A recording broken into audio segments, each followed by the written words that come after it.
دایی کامبیز می آمدی آقا جون رو تو راه ندیدی؟ تو باغ ندیدم. مگه تو باغم دایی خان دایی؟ ای بابا تو هم گوشات مثل آقا جون شده ها. گفتم تو راه آقا جون رو خودش اومد. سلام آقا جون کجا بودین دیر کردین؟ خودتون رو سیر کردین؟ 2 دقیقه دندون رو جیگر نداشتین که من بیام با هم بخوریم؟ ای داد بیداد، فکر کنم تو این خونه باید یه دونه از این مترجمای ناشنوایان زیر تصویر خودم بزنم که شما حرفای منو بفهمین. آقا جون گفتم کجا بودین دیر کردین؟ آها خب درست بگو. رفته بودم بقالی سر کوچه، قیمت ها رو که دیدم نفسم بند اومد. برگشتم چند تا لیوان آبقند سر کشیدم. آقا جو قیمت ها چطور بود؟ چطور بود؟ شطور بود. حضرت مرغ کیلو 20,000 تومن.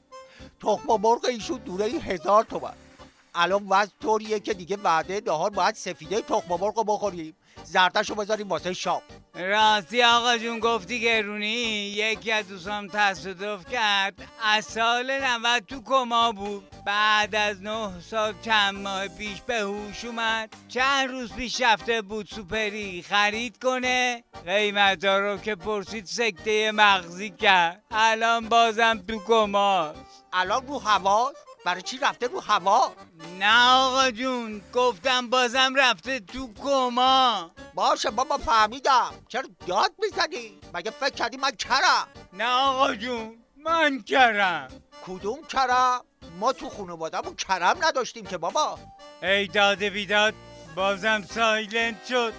آقا جون میگه دوستش بازم رفته تو کما.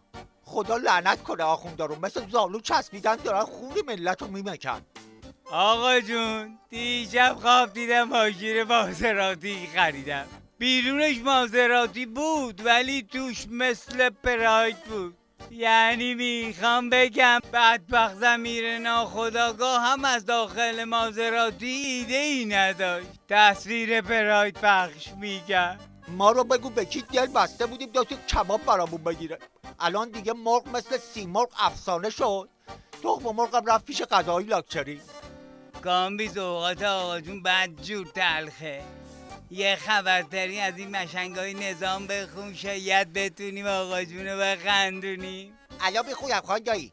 تو عالم هپرودترین اظهار نظر هفته، محسن رضایی در توییتر خودش نوشت مردم مطمئن باشن در آینده پول ملی ما قوی ترین پول منطقه خواهد شد. خود ریانم پاره شد از بس خندید. بهش بگو شام سبکتر بخور، غذای چربم زیاد نخور، شاید که خوب بشی. کامبیز از طرف منم زیرش کامنت کن بابا. قبل از توییت کردن از مواد دوزا استفاده نکن، حیف میشی مشک. بریم دیگه که اگه میخوایم ارزش پول ملی دوباره احیا بشه باید قبلش این نظام رو زیر گل ببریم. حیف خان دایی.